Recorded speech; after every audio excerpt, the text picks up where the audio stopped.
வணக்கம். சுப்பிரமணியம் யோகாமணி சேனலுக்கு உங்களை அன்புடன் வரவேற்கிறேன். இன்றைக்கி சமையல் குறிப்பில் நம்ம பார்க்க போகிறது காலிஃப்ளவர் பக்கோடா எப்படி செய்கிறதுன்னு பார்க்கலாம் வாங்க. அனைவருக்கும் அன்பு வணக்கம். திருமதி சுப்பிரமணியம். இன்றைக்கி நம்ம சமையல் குறிப்பில் பார்க்க போகிறது காலிஃப்ளவர் பக்கோடா.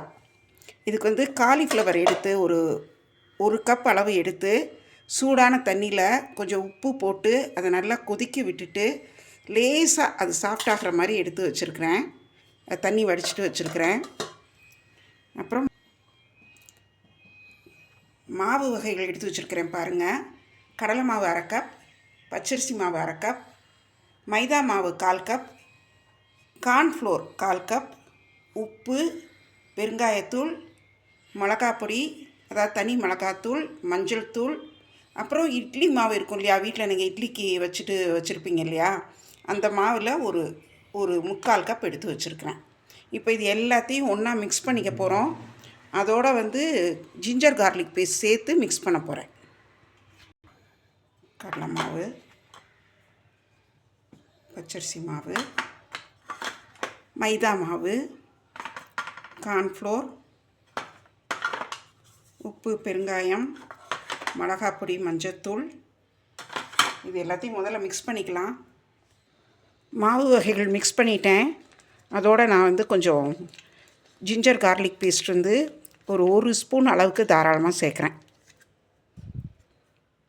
தோசை மாவு இதை அப்படியே நல்லா வலித்து சேர்த்துடலாம். இதோட சேர்த்து கலந்துடலாம்.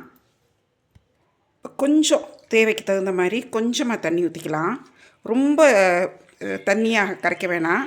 ஓரளவுக்கு கொஞ்சம் தயிர் பதத்தில் இருக்கிற மாதிரி கரைச்சிக்கலாம்.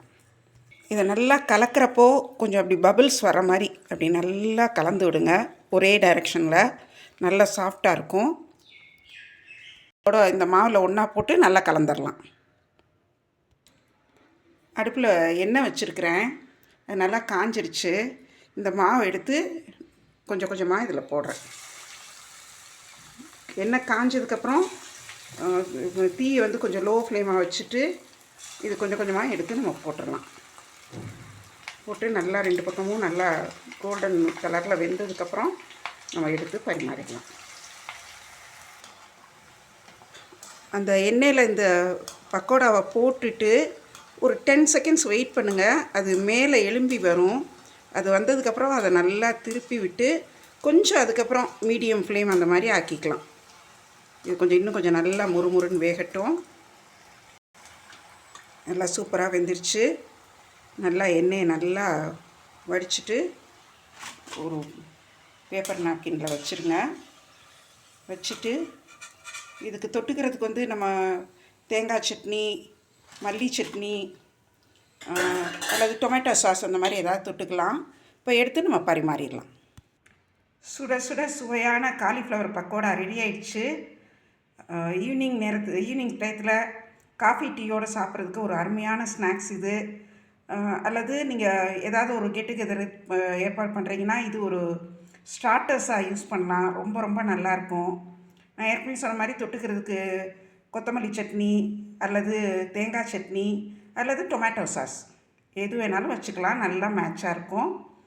செய்து பாருங்கள். இந்த குறிப்பு உங்களுக்கு ரொம்ப பிடிச்சிருக்கும். இந்த வீடியோவை லைக் பண்ணுங்கள், ஷேர் பண்ணுங்கள். எங்கள் யோகாமணி சேனலுக்கு சப்ஸ்கிரைப் பண்ணுங்கள். நன்றி, வணக்கம்.